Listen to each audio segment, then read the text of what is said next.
As a Greek philosopher once said, the first and best victory is to conquer oneself. Focusing on this effectively leads you and others to discipline. But what exactly is self-discipline?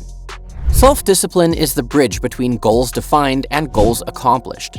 It is the ability to push yourself forward, stay motivated, and take action, and you do it despite factors such as distractions, hard work, or unfavorable odds.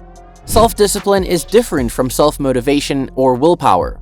Motivation and willpower certainly contribute to it, as does your persistence, the ability to follow through on your intentions, and hard work. Today, I am going to tell you 7 ways in which you can become self-disciplined. Number 1.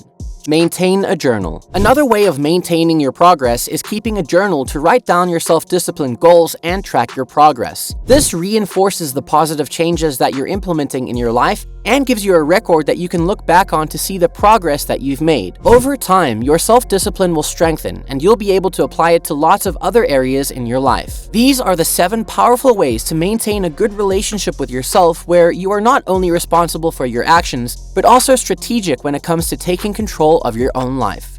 People tend to fail miserably when it comes to the test of life, but following these ways, you can conquer anything. Let us know in the comment section below if you liked today's video. Number 2. Identify your obstacles. For example, imagine that your goal is to read 1 leadership book a week to enhance your skills. In the past, you faced several obstacles in reaching this goal. For example, when you find a book you like, it's hard to find time each night to read. Between work, dinner, and the kids, your time is taken up until late in the evening, and you get distracted by messages coming in while you're reading. Once you've identified obstacles, come up with a strategy to overcome each one. In this example, you could do the following. Instead of going to a bookstore, spend an hour looking at leadership books online. Find several that interest you and that have good reviews. Then order them all at once and download them to your tablet so that you always have a book on hand to read. Find more time in your day for reading. Perhaps you could read during your lunch hour or while you're waiting to pick up your kids from school. And turn off your phone when you want to focus on reading. Often our self-discipline crumbles because we haven't identified the obstacles that we'll face and we haven't developed strategies to overcome them. When these obstacles show up, we're unprepared to deal with them and this shakes our resolve. So, don't skip this step. As you work on your self-discipline, pay attention to how you're feeling as it develops and strengthens. You might feel free, happy, proud, and energized. Number 3. Surround yourself with good people. Finding good people who can help you become a better version of yourself is also very significant in your self-discipline journey. The development of expertise requires coaches who are capable of giving constructive and sometimes even painful feedback. Real experts are extremely motivated by students who seek out such feedback. They are also skilled at understanding when and if a coach or mentor's advice doesn't work for them. The best coaches also identify aspects of your performance that will need to be improved at your next level of skill and aid you in preparation. Number 4. Forgive yourself. When you are trying to become more self-disciplined, the biggest obstacle you can face might be forgiving yourself and moving past all your mistakes and failures. Even with all our best intentions and well-laid plans, we sometimes fall short. It happens. You will have ups and downs, great successes, and dismal failures. The key is to keep going. If you stumble, find the root cause by asking the 5 whys and move on.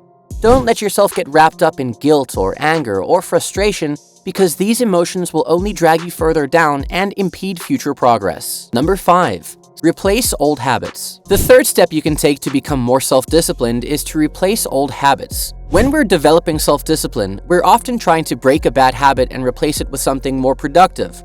However, if that habit is tied into a certain time of day or routine, breaking it can leave a hole. If we don't replace that habit with something else, then its absence becomes even more noticeable. A good example is if you're trying to stop yourself from shopping online when you take a break at work. This bad habit destroys your focus and attention because you're likely to be online for 20 to 30 minutes each time. Once you've resolved to stop, identify a new task or habit that you can engage in when you need a quick break. Instead of shopping online, you could do some stretches in your office, get a cup of coffee, or take a quick walk outside. These behaviors will help to support your goal and strengthen your self-discipline instead of leaving you with nothing to do on your break. Number 6. Find your motivation. The second step you want to take is finding your motivation. Once you've chosen a goal, list the reasons why you want to achieve it and why it's important. Try to express these reasons positively. So instead of saying, I want to exercise 3 times a week to lose weight, say, I want to exercise so that I have the energy to play with my kids and work successfully. Or instead of saying, I want to get this task off my to-do list, say, I want to do this task so that I can meet my objectives, get praises from my boss, and feel satisfied with my day's work. When you list the reasons behind why you want to achieve something, you'll find it much easier to get the job done. Number 7. Choose a single goal. Begin by choosing just one goal that you want to focus on to develop your self-discipline. For instance, perhaps you want to start exercising every evening, or you want to read one leadership book a week to enhance your skills.